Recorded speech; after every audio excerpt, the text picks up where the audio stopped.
Bismillahirrahmanirrahim. Saya DRA Tri Aprilda Rukmawati yang sangat familiar dipanggil oleh peserta didik dengan panggilan Bunda Tri. Pada kesempatan ini, dalam mata pelajaran Sejarah Indonesia, saya ingin menjelaskan tentang materi perlawanan terhadap kolonialisme dan imperialisme. Perkembangan kolonialisme dan imperialisme Barat di Indonesia mengakibatkan bangsa Indonesia melakukan perlawanan untuk mengusir penjajah. Perlawanan untuk mengusir penjajah yang dilakukan oleh bangsa Indonesia ini dibagi dalam dua bagian poin.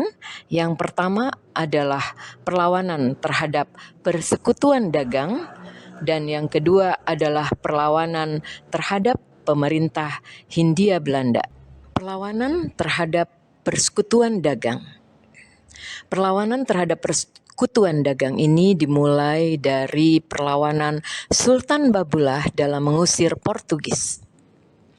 Pada tahun 1529 terjadi perang antara Tidore dan Portugis. Penyebab utamanya Portugis menghalang-halangi perdagangan Banda dengan Tidore. Portugis menembaki perahu dari Banda yang akan membeli cengkeh ke Tidore. Tidore tidak terima dengan tindakan armada Portugis lalu melakukan perlawanan. Dalam perang tersebut, Portugis berhasil mengadu domba kerajaan Ternate dan Tidore. Pada tahun 1570, bertempat di Benteng Sao Paulo, terjadi perundingan antara Sultan Hairun dan Portugis. Pada saat perundingan berlangsung, tanpa disangka-sangka, tiba-tiba Portugis menangkap Sultan Hairun dan pada saat itu juga membunuhnya. Kelicikan dan kejahatan Portugis tersebut menimbulkan kemarahan rakyat Maluku. Sultan Babullah, putra Sultan Hairun, dengan gagah melanjutkan perjuangan ayahandanya dengan memimpin perlawanan. Pada saat bersamaan, Ternate dan Tidore bersatu meluncurkan serangan terhadap Portugis. Akhirnya, pada tahun 1575, Portugis berhasil diusir dari Ternate.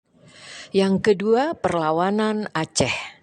Pada masa pemerintahan Sultan Iskandar Muda 1607 sampai 1639, armada Aceh telah disiapkan untuk menyerang kedudukan Portugis di Malaka. Pada tahun 1629, Aceh mencoba menaklukkan Portugis, tetapi penyerangan yang dilakukan Aceh ini belum berhasil mendapat kemenangan. Meskipun demikian, Aceh masih tetap berdiri sebagai kerajaan yang merdeka. Masih berbicara tentang perlawanan terhadap persekutuan dagang, selanjutnya perlawanan yang ketiga yaitu tentang ketangguhan ayam jantan dari timur. Sultan Hasanuddin adalah Raja Goa di Sulawesi Selatan. Sultan Hasanuddin memiliki gelar yaitu ayam jantan dari timur karena ketangguhannya melawan Belanda. Suatu ketika, kerajaan Goa yang dipimpin oleh Sultan Hasanuddin dan Bone yang dipimpin oleh Arung Palaka berselisih paham. Hal ini dimanfaatkan oleh VOC dengan mengadu domba kedua kerajaan tersebut. Sultan Hasanuddin dipaksa menandatangani Perjanjian Bongaya pada 18 November 1667.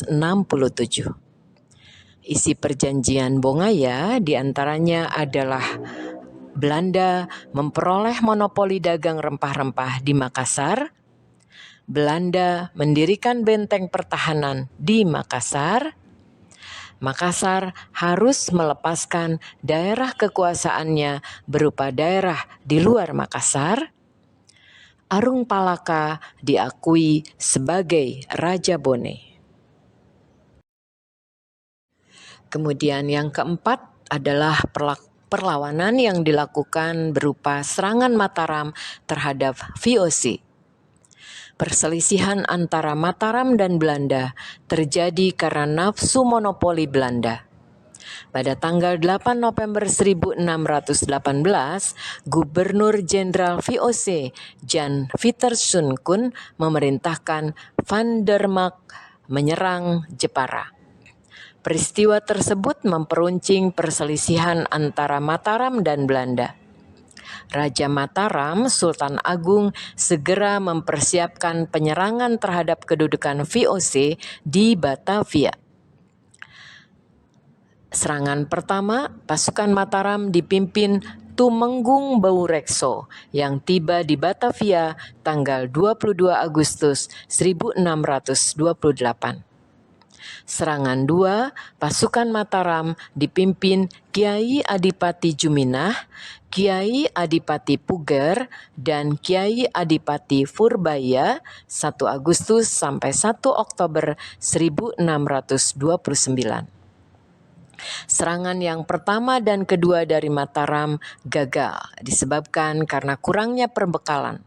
Juga disebabkan Mataram kurang matang dalam memperhitungkan medan pertempuran. Faktor lain adalah persenjataan Belanda jauh lebih modern dibandingkan tentara Mataram. Baik, sekarang kita akan menuju pada bagian 2, yaitu perlawanan terhadap pemerintah Hindia Belanda. Perlawanan terhadap pemerintah Hindia Belanda ini diawali oleh pertama Perang Saparua di Ambon. Ketika Belanda kembali berkuasa di Indonesia pada tahun 1817, rakyat Ambon mengadukan perlawanan di bawah pimpinan Thomas Matulesi atau yang dikenal dengan nama Patimura.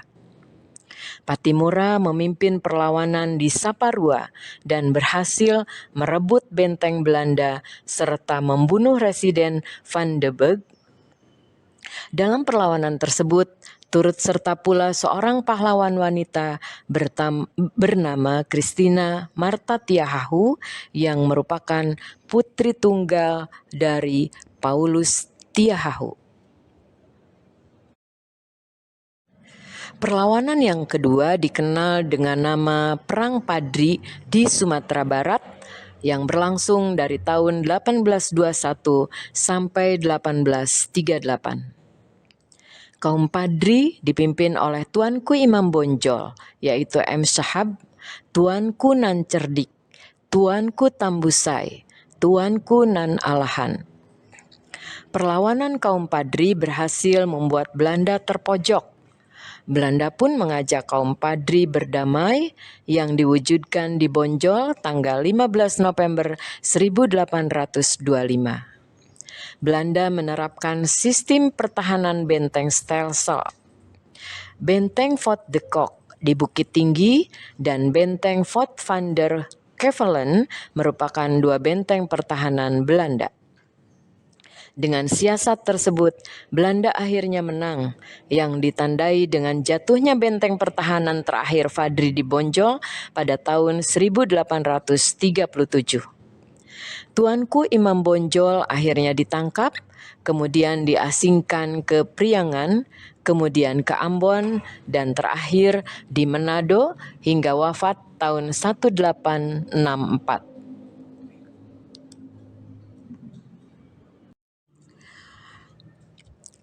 Yang ketiga, terjadinya Perang Diponegoro, yaitu antara tahun 1825 sampai 1880. Perang Diponegoro merupakan salah satu perang besar yang dihadapi Belanda. Pajak-pajak yang diterapkan pemerintah Hindia Belanda dan kebijakan ekonomi lainnya menjadi sumber penderitaan rakyat yang ikut juga melatar belakangi Perang Diponegoro.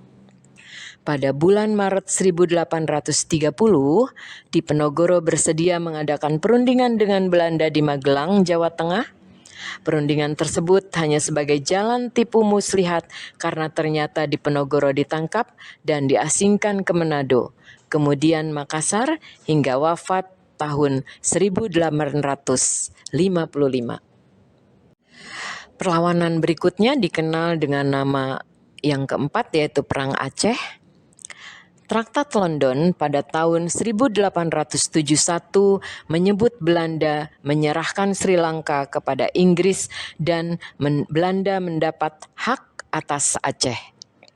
Belanda mengadu domba antara golongan ule balang atau bangsawan dengan kaum ulama. Sejak tahun 1898, kedudukan Aceh semakin terdesak. Belanda mengumumkan berakhirnya Perang Aceh pada tahun 1904. Namun demikian, perlawanan sporadis rakyat Aceh masih berlangsung hingga tahun 1930-an. Perlawanan dalam menghadapi pemerintahan Hindia Belanda berikutnya, yang kelima yaitu perlawanan Sisingamangaraja, Sumatera Utara. Perlawanan terhadap Belanda di Sumatera Utara dilakukan oleh Sisingamangaraja XII. Perlawanan ini dinamakan juga Perang Batak yang berlangsung selama 29 tahun. Pertempuran diawali dari Bahal Batu yang menjadi pusat pertahanan Belanda tahun 1877. Untuk menghadapi Perang Batak, Belanda menarik pasukan dari Aceh. Pasukan Sisingamangaraja dapat dikalahkan setelah Kapten Christopher berhasil mengepung benteng terakhir Sisingamangaraja di Pakpak. Kedua putra beliau, Patuan Nagari dan Patuan Anggi, ikut gugur, sehingga seluruh Tapanuli dapat dikuasai oleh Belanda.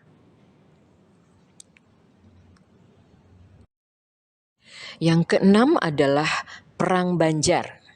Perang Banjar berawal ketika Belanda campur tangan dalam urusan pergantian raja di Kerajaan Banjarmasin. Belanda memberi dukungan kepada Pangeran Tamjidillah yang tidak disukai rakyat.